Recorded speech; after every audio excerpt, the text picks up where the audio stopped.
Okay, moving on to the Bigg Boss session and हम सभी ने देखा कि भले ही आपको कुछ कम वक्त मिला, लेकिन आपकी जो जर्नी रही वो बहुत ही अच्छी रही, लोगों ने काफी ज्यादा पसंद भी किया। और मैं आपसे जानना चाहूंगी कि अभी जो एक नया प्लॉट खुला है जहाँ चैलेंजेस की एंट्री हो गई है, क्या लगता है आपको कितना रोचक हो चुका है ये सारा ही सिनारियो? ये रोमांचक तो हो ही चुका है, लेकिन कहीं ना कहीं मुझे ये लगता है कि आप उन लोगों को वापस लेकर आए हो जो ना ही सिर्फ अपना पूरा सीजन देख चुके हैं, खेल चुके हैं खुद, बल्कि ये सीजन भी पूरा देखते आए हैं और इसके अलावा भी सारे सीजन देखते आए हैं।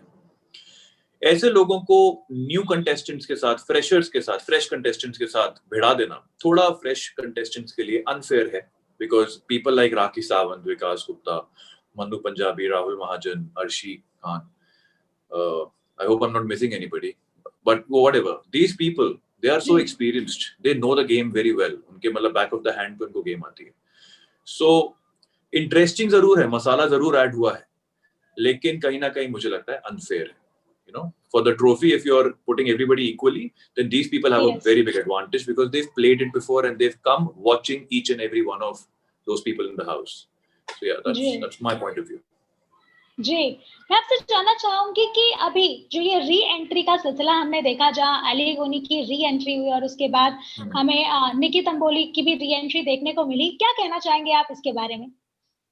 ये ठीक है, क्योंकि मुझे लगता है दो तीन ही ऐसे कंटेस्टेंट्स हैं इस वक्त जो नेगेटिव होकर या पॉजिटिव होकर, doesn't matter, it's their own way of playing the game. They are जी, adding some interest in the game, they are creating situations जहां पर थोड़ा कॉन्फ्लिक्ट हो रहा है, थोड़ी आर्ग्यूमेंट्स हो रही हैं, थोड़ी प्रॉब्लम्स क्रिएट हो रही हैं। तो मुझे लगता है उस वजह से they deserve to be back, because बाकी कंटेस्टेंट्स, एक अगर चैलेंजेस को छोड़ दें तो बाकी कंटेस्टेंट्स एनीवे कुछ नहीं कर रहे। तो ये दो तीन लोग हैं जो कुछ कर रहे हैं घर के अंदर, तो ठीक है, करने दो, लेट देम प्ले। जी, जी। अगर बात की जाए राहुल वैद्य के बारे में, तो आप और मैं, हम सभी जानते हैं कि उन्होंने जो गेम है उसको क्विट किया, लेकिन उसके बाद ऑन पब्लिक डिमांड अब वो वापस हमें घर में नज़र आ रहे हैं। तो क्या लगता है आपको उनकी गेम अब कितनी बदल चुकी है या बदलती हुई हमें नज़र आने वाली है? और क्या सिनेरियो आपको नज़र आता है उनके वापसी के बाद? अगेन आई थिंक एनीबडी जो भी री एंट्री ले रहे हैं, दे आर ऑल बिकॉज जी, उनका कहीं ना कहीं गेम में एक अच्छा कंट्रीब्यूशन चल रहा है। अगेन, बीइंग पॉजिटिव और negative is up to them, we are nobody to जज them, we are as an audience, we can only say कि ये पॉजिटिव लग रहा है, नेगेटिव लग रहा है। But as a game, I think these are जी, the people, Rahul, Nikki, Ali, who are actually contributing something which is original. Ejaz and all these people, ये लोग ओरिजिनल नहीं है, they like to play off somebody else, they like to fake their personality, they like to fake their situations. So emotions को इतना fake करने वाले लोग हैं ये दो तीन लोग हैं जो थोड़ा सा जेन्युइन है। उसमें से राहुल भी एक है, मैं मानता हूँ बिल्कुल। In the beginning his journey was very जी, weak, then he picked up, फिर काफी नेगेटिव हो गया बीच में, गलत डिसीजंस लिए, गलत बातें बोल दी बहुत सारी, फिर धीरे धीरे he has somehow found his footing and he is been able to maintain a good image in the house now, and he's coming across as a player with value. So I think yes, it's very good for him and Nikki and Ali. बाकियों के लिए I'm ji, not very keen because they're anyway very boring to watch. जी। रुबीना के बारे में क्या कुछ कहना चाहेंगे? क्या आपको लग रहा है कि उनका गेम और स्ट्रॉन्ग हो रहा है या कहीं पे वो आपको थोड़ी गुमसुम होती हुई नज़र आ रही हैं? रिसेंटली मैं देख रहा हूँ, मतलब मुझे रुबीना और अभिनव दोनों ही बहुत अच्छे लगते थे, बहुत स्ट्रांग लगते थे, लगते हैं अभी भी। I think they are just going through a phase, थोड़ा सा डाउन हो गए हैं अभी ये लोग गेम में। आई थिंक कुछ सिचुएशंस ऐसी बन गई हैं, कुछ बातें ऐसी हो गई हैं कि they are little off balance, I think so. जी, but you can not underestimate them, they can any time bounce back. Yes. मैं आपसे जानना चाहूँगी कि टॉप 2 के कंटेस्टेंट आपको कौन से लगते हैं? I give you an options और लास्ट वाला आपका खुद का ऑप्शन होगा। फर्स्ट इज़ रुबीना और राहुल, सेकंड इज़ रुबीना और Jasmin and third is Rubina और Eijaz and fourth is your personal choice. I would go with Rubina and Rahul as my choice, okay, people I G, see who will last till the end, क्योंकि दोनों ही कहीं ना कहीं एक, they are still not negative in the eyes of the audience. बाकी लोग negative हो चुके हैं काफी, भले ही वो जी। अच्छा खेल रहे हो, बट नेगेटिव हो गए काफी। जी, मैं आपसे जानना चाहूँगी कि एजाज़ के बारे में आपकी क्या राय है? क्योंकि कहीं न कहीं वो काफ़ी ज़्यादा नाराज़ होते हुए नज़र आ रहे हैं। अगर बात की जाए उनकी, तो री-एंट्रीज़ को लेकर काफ़ी ज़्यादा इनसिक्योर नज़र आए और उनको ये चीज़ें भी अच्छी नहीं लग रही, उनको ये अनफ़ेयर लग रहा है। तो आपको क्या लगता है, उन्हें गेम के फ्लो के साथ आगे बढ़ना चाहिए या फिर ये जो ता मतलब वो कर रहे हैं इस तरह से अपने जो अनफेयर या फिर इनसिक्योरिटी दिखा रहे हैं वो सही है? यार देखो, ऑनेस्टली स्पीकिंग, एजाज मुझे पहले दिन से ही बहुत नकली एक पर्सनालिटी नजर आता है. He is somebody who likes to play off other people, like I mentioned. उसका अपना कोई इमोशन रियल है ही नहीं, उसकी अपनी कोई बात रियल है ही नहीं. He has been playing a victim card forever. एंड बहुत लोग ये बोल बोल के अब इरिटेट हो चुके हैं, बोर हो चुके हैं देख के उसको. He is only been playing a victim card in front of everybody. अब जी ऐसा हो गया कि उसका नकलीपन घर वालों के सामने भी आ गया है, सबको दिखने लग गया है, तो वो भी अकेला हो गया है. वो अकेला इसलिए नहीं हुआ है कि वो बहुत जी स्ट्रांग है, वो अकेला इसलिए हुआ है क्योंकि लोग उसको नकली समझने लगे हैं बहुत ज्यादा.